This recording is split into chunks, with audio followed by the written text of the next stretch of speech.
Muy bien, hermano, damos gracias a Dios una vez más y entraremos en el tema del sermón, o la homilía, o la predicación. Cualquier nombre está bien. Bueno, hermanos, nosotros hemos estado pensando este mes tocar algunos temas que los tocamos una vez al año. Hay iglesias donde hablan de plata todos los domingos. Y bajo condenación si no dan. Nosotros aquí no hacemos eso. No queremos parecernos a una iglesia de la prosperidad, pero tenemos que hablar. No podemos ir al otro extremo. Tenemos que hablar de las cosas a veces económicas y todo eso, aunque sabemos que la mayordomía es todo, no solo la plata. Bien, hermanos, desde hace varios años ha habido una controversia sobre el asunto del diezmo. Pues afuera los que no tienen a Cristo se burlan, ¿no? Dicen, esas iglesias, ¿cómo son esas iglesias, no? Allá le roban a uno. Tengo un amigo que dejó de ser borracho, pero ahora la plata que gastaba en licor se la sacan en el diezmo. Entonces, hay iglesias y pastores que no están de acuerdo sobre esto, pero hay otras iglesias y pastores que defienden el diezmo como algo bíblico. Hay una división. Al margen de esas controversias, hay personas también que han resuelto dar su diezmo así otros no lo den. Otras personas dicen que la ofrenda debe ser secreta y que si la persona es pobre, pues no está obligada. Algunos están en contra de esos sobres que ponemos allá. Pero es curioso que esas casillas con esos sobres que tenemos aquí fue propuesta por un cubano pobre, exilado, que pasó por aquí. Yo no sabía que en Cuba, que no hay casi nada, allá las iglesias bautistas están muy disciplinadas en ese asunto. Él fue el que propuso la elaboración de ese casillero y los sobres, y a la iglesia le pareció bien. Bueno, hace unos 10 años, una señora me preguntó, pastor, ¿para qué son los diezmos? Pero ella tenía la idea de que todo en la iglesia debe ser repartido a los pobres o a las iglesias pobres. Muy socialista. No quiero hablar de política, pero sí, tenía esa idea, ¿no? Sin pensar en cómo se financiaría la iglesia. Entonces algunas personas dicen, no, lo mejor es la plata que nosotros damos, repartámosla a los pobres, eso es bíblico. Pero ¿y cómo se financia una iglesia? ¿Cómo se sostiene? A veces no piensan en eso. El famoso reformador Lutero decía que si este asunto de las ofrendas se dejara a la libre contribución, los pastores ciertamente tendrían una vida difícil y miserable. Y algunos hasta se morirían de hambre. Decía eso hace casi 500 años allá en Alemania. O sea que siempre ha sido como un problema eso del sostenimiento o de los curas en la iglesia católica o de los pastores en la iglesia protestante. Bien, entonces vamos a mirar, hermano, qué dice la Biblia. Porque la Biblia es la palabra de Dios y es nuestra norma. La Biblia nos habla de que debemos dar con generosidad a la iglesia. Ahora, ¿cuáles pasajes bíblicos nos ayudan a orientar sobre este asunto? ¿Cuáles? Hay un caso en el que Pablo da instrucciones sobre una ofrenda y ese caso nos puede servir como ejemplo para que nosotros sepamos cómo hacerlo, cómo es que debemos ofrendar en la iglesia. De manera que los invito a abrir 1 Corintios capítulo 16, versículo 2. Vamos a mirar ese caso que nos sirve de ejemplo, de orientación. Ahora, en 1 Corintios 16 usted encuentra ya en el pasaje un subtítulo que dice, en la Reina Valera, que dice la ofrenda para los santos. Ese título es un arreglo para que nosotros podamos leer la Biblia, porque en el griego todo esto está de corrido, pero sirve esa anotación allí. ¿Y cuáles santos?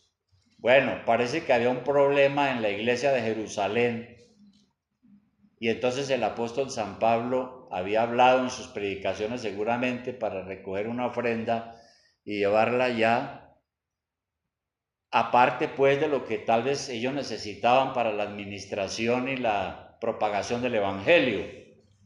Entonces aquí en el 16:1 él dice lo siguiente, dice, en cuanto a la ofrenda para los santos, o sea, para los cristianos, haced vosotros también de la manera que ordené en las iglesias de Galacia.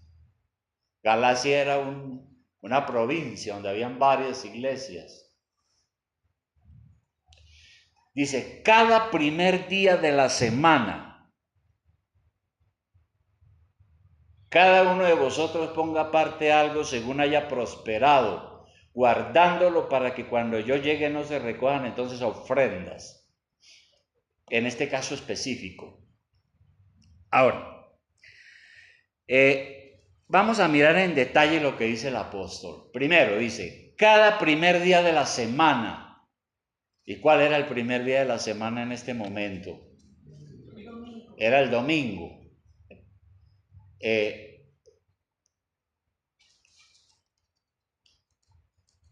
primer día de la semana era el domingo, pero para nosotros es el séptimo día.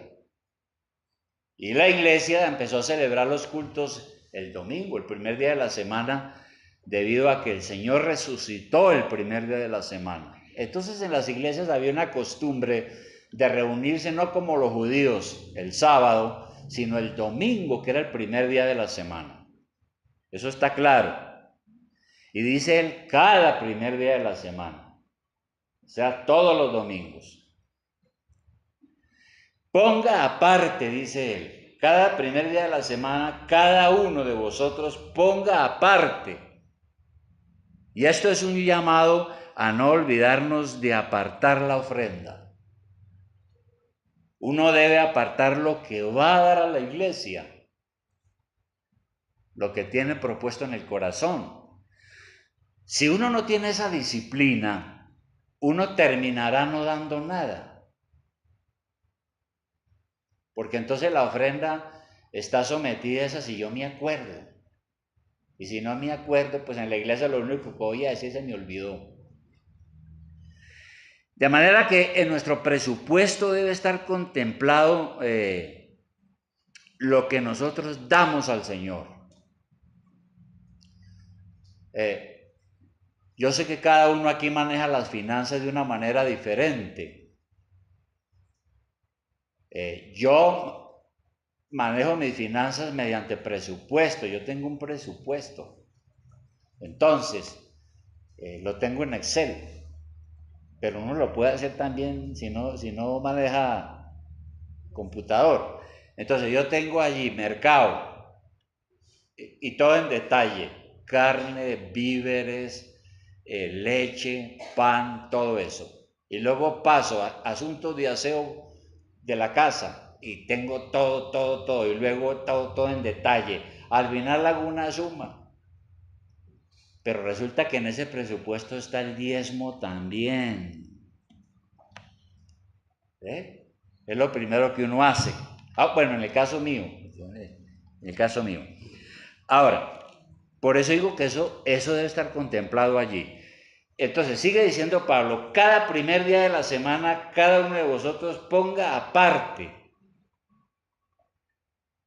algo, dice allí. ¿Y qué es algo? ¿Es mucho? ¿Es poco? ¿Cuánto será algo? ¿Ah? ¿Cuánto será algo? ¿Cuál es el límite que yo debo dar? Entonces vamos a hablar de cuánto dar y cómo dar. Empecemos por el primer lado, ¿cuánto dar? Pablo dice, a reglón seguido dice él ahí, ponga aparte algo según haya prosperado. Ahí está una primera clave. Según haya prosperado. ¿Por qué el apóstol Pablo más bien no escribió otra cosa? Más bien no escribió cada primer día de la semana, cada uno ponga aparte el diezmo según haya prosperado. Sino dijo algo. Ahora, ¿por qué Pablo no usó la palabra diezmo? Bueno, nosotros sabemos que Pablo era judío. Él sabía muy bien el tema del diezmo. Él fue un estricto judío, cumplidor de la ley. Él dio sus diezmos. ¿Y por qué no lo menciona aquí ni en otras cartas? Porque él explica varias veces que si Dios nos dio a su Hijo Jesucristo para que muriera en la cruz por nuestros pecados, nosotros entonces debemos ser mucho más generosos, mucho más generosos. Fíjese que vamos a estar ahí listos en 1 Corintios, pero en la segunda carta que está al frente suyo, 2 Corintios capítulo 8, 9, ¿qué dice él? Y está hablando de las ofrendas. 2 Corintios 8, 9, está hablando de las ofrendas, dice, porque ya conocéis la gracia de nuestro Señor Jesucristo, que por amor a vosotros se hizo pobre, siendo rico, para que vosotros con su pobreza fueseis enriquecidos. Entonces, nuestro Señor lo ha dado todo. Y eso quiere decir entonces que nosotros no debemos limitarnos a una cantidad, a un porcentaje, sino que debemos ser mucho más generosos. Y por eso el apóstol deja libre el monto de la ofrenda, esperando que los hermanos sean generosos. Porque en el Nuevo Testamento nosotros no ofrendamos por cumplir una ley, sino que damos por amor a Dios. En el Nuevo Testamento. Es por eso.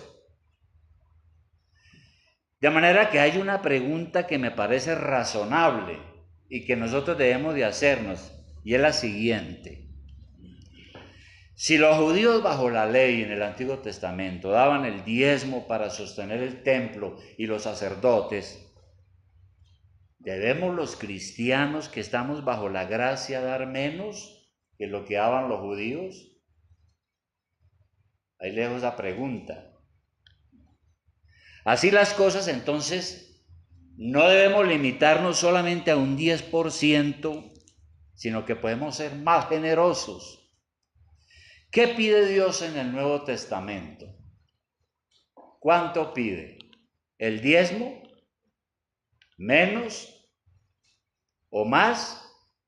¿Qué quiere decir? Ponga aparte algo. Creo que el Señor en el Nuevo Testamento pide todo, todo. ¿Por qué? Porque usted no es dueño de nada, ni siquiera de usted mismo. Ahí en 1 Corintios, en el capítulo 6, un poco atrás de donde estamos, 1 Corintios capítulo 6, versículo 20, y podemos leer desde el 19, sobre esto que estoy diciendo. Dice así, el apóstol hace una pregunta, digamos para expresar una verdad obvia. Dice, ¿o ignoráis que vuestro cuerpo es templo del Espíritu Santo, el cual está en vosotros, el cual tenéis de Dios y que no sois vuestros? A nosotros como cristianos no se nos puede olvidar que somos el templo del Espíritu Santo, que el Espíritu Santo está en nosotros y que ahora somos propiedad de Dios. 20. Porque habéis sido comprados por precio. Nosotros estábamos bajo la esclavitud del pecado y del diablo. listos para ser condenados, pero el Señor nos compró con su sangre en la cruz del Calvario, siendo esclavos del pecado y de la condenación. Glorificad pues a Dios en vuestro cuerpo y en vuestro espíritu, los cuales son de Dios. Entonces por eso digo que, ¿qué pide el Señor en el Nuevo Testamento? Pues todo, porque todo lo que soy es de Dios. Pero Dios sabe que yo tengo que comer y tengo una familia. Y por eso es que entonces el Señor no le quita todo, hermano, le deja el 90%. Es la predicación que hemos siempre oído. Bueno, ¿cómo dar? ¿Cómo dar? Bueno, otra vez, los judíos daban el diezmo como una obligación bajo la ley. Pero en el Nuevo Testamento las iglesias, uno ve que ofrendaban no simplemente como una obligación de ley, sino con gusto, con alegría, con amor. Como dijo el Señor, ustedes recibieron de gracia, deben dar de gracia. Y tenemos una anécdota de esto en Lucas capítulo 7, 41. Ya ahorita regresamos, no pierda de vista el pasaje donde estamos, pero en Lucas 7, 41 hay una ilustración del Señor Jesucristo sobre este tema. Lucas 7, 41. Lucas 7, 41. Voy a leer solo una parte del pasaje, pero se trata de lo siguiente. Dice aquí el relato que una prostituta, una mujer de mala vida, como dicen, supo que Jesús estaba en la casa de un fariseo y fue con un perfume y empezó a ungir los pies del Señor y a llorar y a secarlo y a enjugarlo con el aceite perfumado, y besaba los pies y ungía los pies del Señor con ese perfume. Y entonces el fariseo, que nosotros sabemos que los fariseos eran legalistas, ¿no? Eran escrupulosos, ellos no se juntaban con cualquiera porque de pronto se contaminaban. Entonces el fariseo se acercó al Señor, pensó, más bien, dijo para sí, dijo, este Jesús, si fuera profeta, conocería quién y qué clase de mujer es la que le está tocando. Es una pecadora. 40. Ahí en Lucas capítulo 7, versículo 40, dice, entonces respondiendo Jesús le dijo, Simón, así se llamaba el fariseo, una cosa tengo que decirte. Y él le dijo, di, maestro. Un acreedor tenía dos deudores. El uno le debía 500 denarios y el otro 50. Y no teniendo ellos con qué pagar, perdonó a ambos. Di, pues, ¿cuál de ellos le amará más? Respondiendo Simón dijo, pienso que aquel a quien perdonó más. Y él le dijo, rectamente has juzgado. Y vuelto a la mujer, dijo a Simón, ¿ves esta mujer? Entré en su casa y no me diste agua para mis pies, mas esta ha regado mis pies con lágrimas, lo cual era también una costumbre oriental. Y los ha enjugado con sus cabellos, no me diste beso, mas esta desde que entré no ha cesado de besar mis pies. No ungiste mi cabeza con aceite, mas esta ha ungido con perfume mis pies. Por lo cual te digo que sus muchos pecados le son perdonados, porque amó mucho. Mas aquel a quien se le perdona poco, poco ama. ¿Por qué esta mujer amó mucho al Señor? Porque se le perdonó mucho. Y si uno considera que el amor perdonador de Dios ha sido poco para con uno, pues uno va a amar a Dios poco. Pero si uno reconoce que uno estaba hundido en el pecado, en la miseria, en la ignorancia, y que la misericordia de Dios ha sido grande para con nosotros, que nos ha salvado y nos ha rescatado, pues uno no tiene con qué pagar todo aquello que el Señor ha hecho por nosotros. Entonces, tenemos que examinarnos qué tan agradecido está usted con el Señor.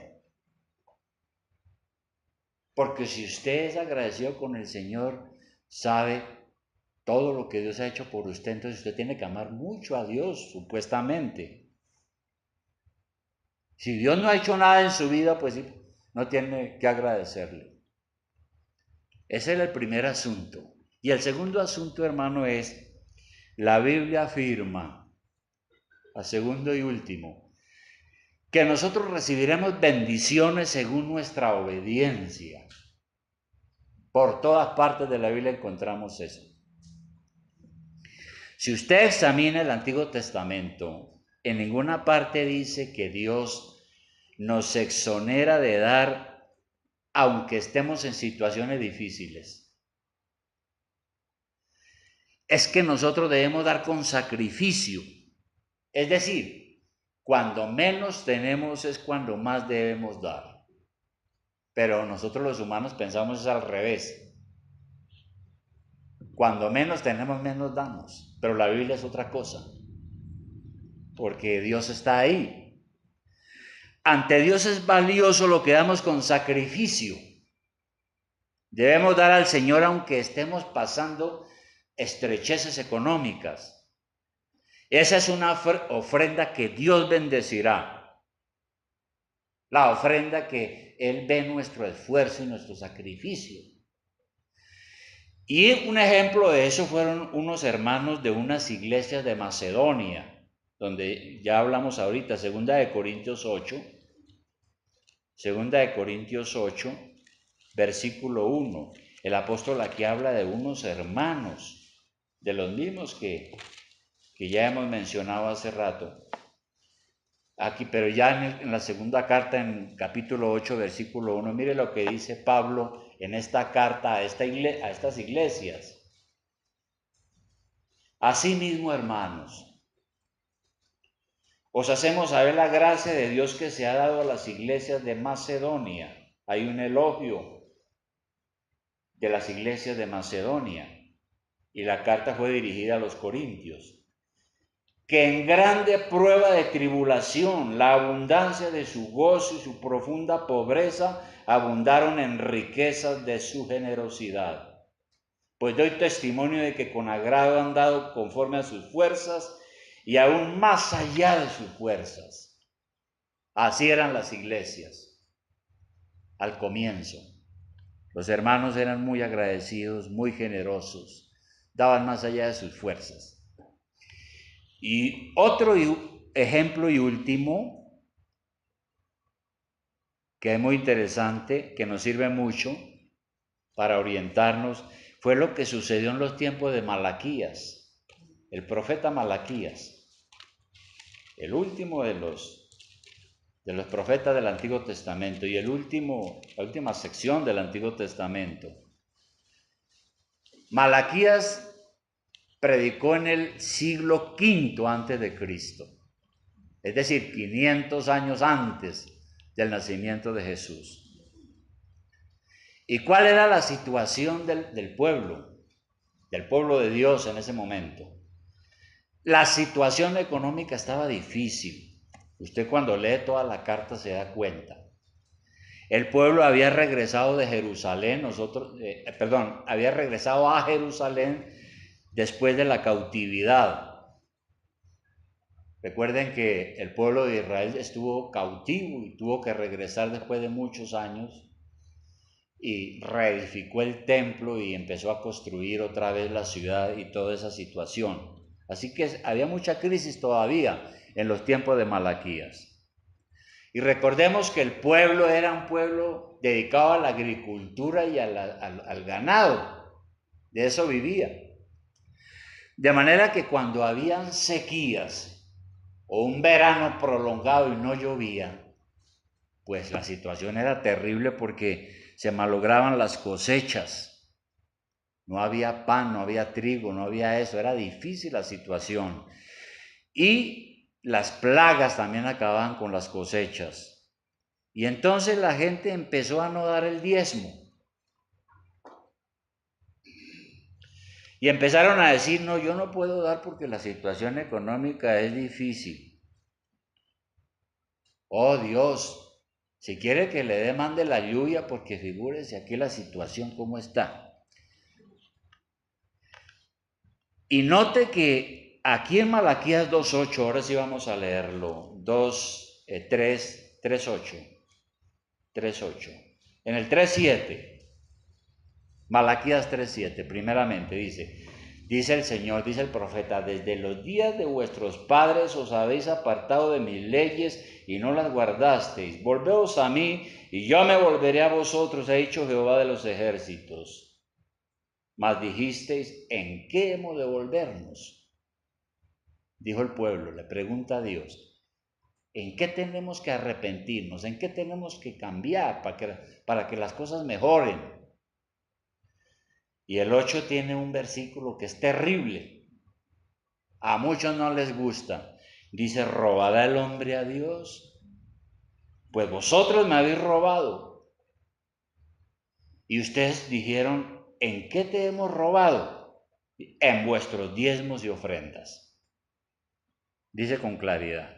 Entonces, Dios habló estas palabras en la antigüedad a su pueblo para mostrarles que la obra de Dios necesita el sostenimiento económico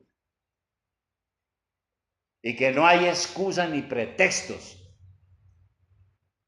sino que hay que dar con amor y sacrificio. Y si había algún incrédulo en el pueblo, entonces el Señor les hizo un desafío que está en el versículo 10. Primero en el 9 le dice, ustedes son malditos con maldición, porque toda la nación son una manada de ladrones. Terrible. Y en el 10 les dice, trae todos los diezmos al alfolí. Y había que llevar los diezmos de los granos, de las cosechas, del dinero, todo. Y el alfolí era un lugar que había en el templo, donde se recogían las ofrendas. Y haya alimento en mi casa, porque también esa era otra, los sacerdotes estaban aguantando hambre. Y probadme ahora en esto, dice Jehová de los ejércitos. Pruébenme en esto. Si no, abriré las ventanas de los cielos y derramaré sobre vosotros bendición hasta que sobreabunde. Entonces Dios desafía al pueblo a tener fe. Si alguien pensaba, bueno, yo no tengo plata, estoy muy pobre, tengo muchas necesidades, Dios le dice, mire, diezme con fe y verá las bendiciones de Dios. Si ellos eran mayordomos responsables, Dios se manifestaría. ¿Cómo? Abriendo las puertas de los cielos. Eso es abundancia. Entonces también algunos dicen que no había llovido, era por castigo. Pero en realidad eso fue lo que pasó en esa época. Pero en realidad, hermano, hoy en día, muchas personas que dan generosamente a la iglesia, ellos testifican de cómo Dios los ha bendecido de muchas maneras. Ha abierto los cielos en grandes bendiciones. Pero ¿qué estaba pasando en este ejemplo de la antigüedad? Que la incredulidad los estaba matando. La gente se dedicó a sus trabajos, a sus negocios, a pecar, y les vino la ruina. Y entonces les vino la ruina, y hasta que ellos no cambiaron de opinión, entonces Dios no empezó a bendecirlos, empezaron a ser bendecidos no solamente económicamente, sino en sus hogares, en sus matrimonios, en sus necesidades de todo tipo. ¿Qué lecciones aprendemos de eso entonces? Primera, ya para terminar. Primera, ¿qué lecciones? Porque todo esto que hemos leído acá debe servirnos para algo. La primera es, en los tiempos de escasez, somos a veces desafiados a tener fe y confianza. Cuando pasamos por problemas económicos o problemas materiales, es muy fácil caer en la tentación de no dar lo que le pertenece a Dios. Y entonces algunas personas en las iglesias empiezan a justificarse diciendo, bueno, la situación está muy difícil. Dios sabe que somos pobres. Él no va a despojarnos de lo poco que tenemos. Y entonces no dan un centavo. ¿Ustedes creen que eso es correcto? Mire, hay una anécdota. Está en Marcos 12:41. Marcos 12:41.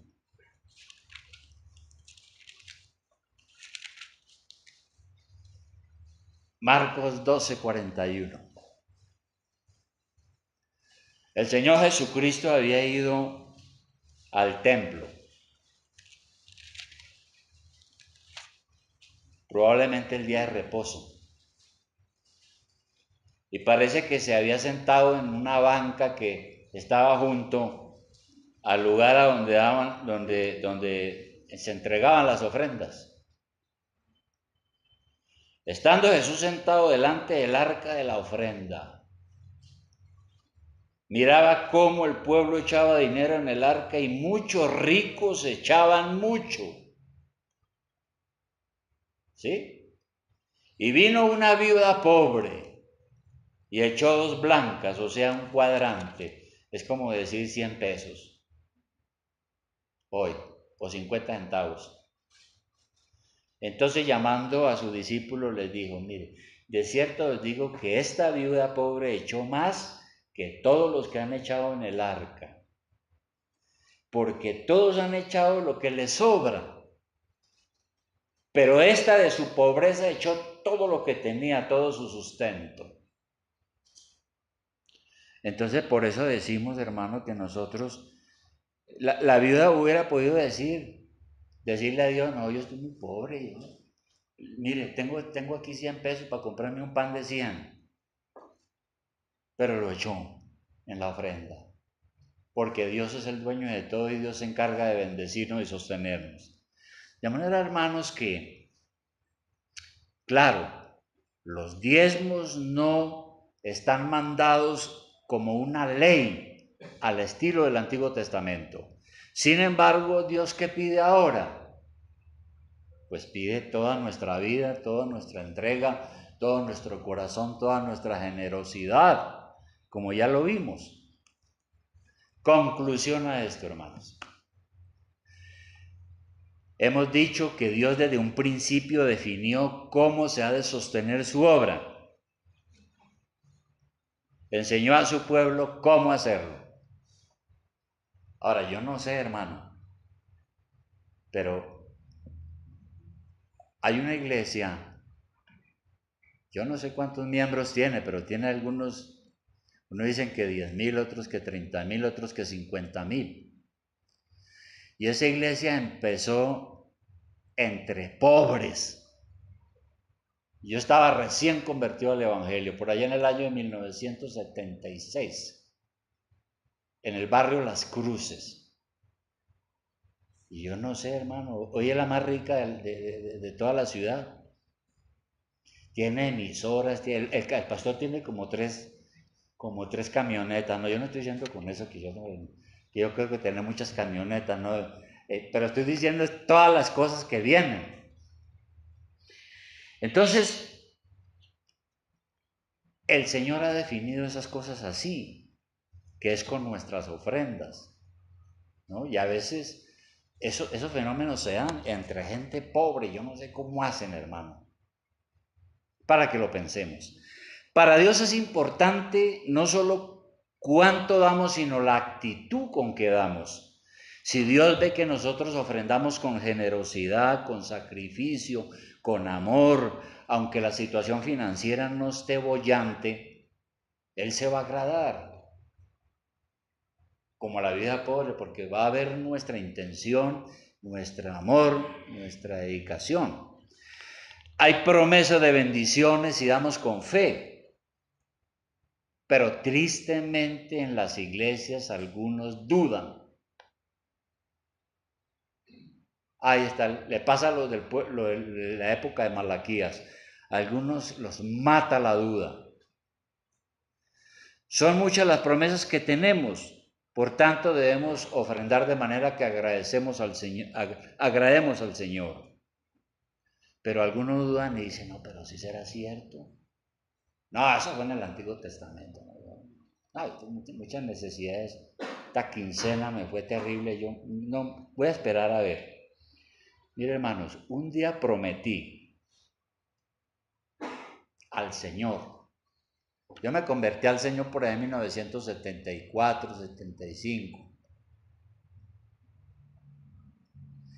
Y duré como 1 o 2 años que yo, como católico, yo daba 20 centavos, hermano, en esa época. Pero alguna vez leí un estudio sobre ese tema de los diezmos, ¿no? Y el que escribió eso, un pastor, decía, mire, hágase socio de Dios en la empresa más importante sobre la tierra, que es la obra de la redención de los pecadores. Yo no sé, hermano, a mí me convenció. Y un día prometí al Señor en oración darle el diezmo de todo lo que me diera.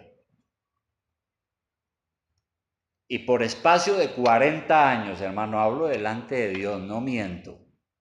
Por 40 años nunca he dejado de hacerlo. Y Dios ha sido fiel.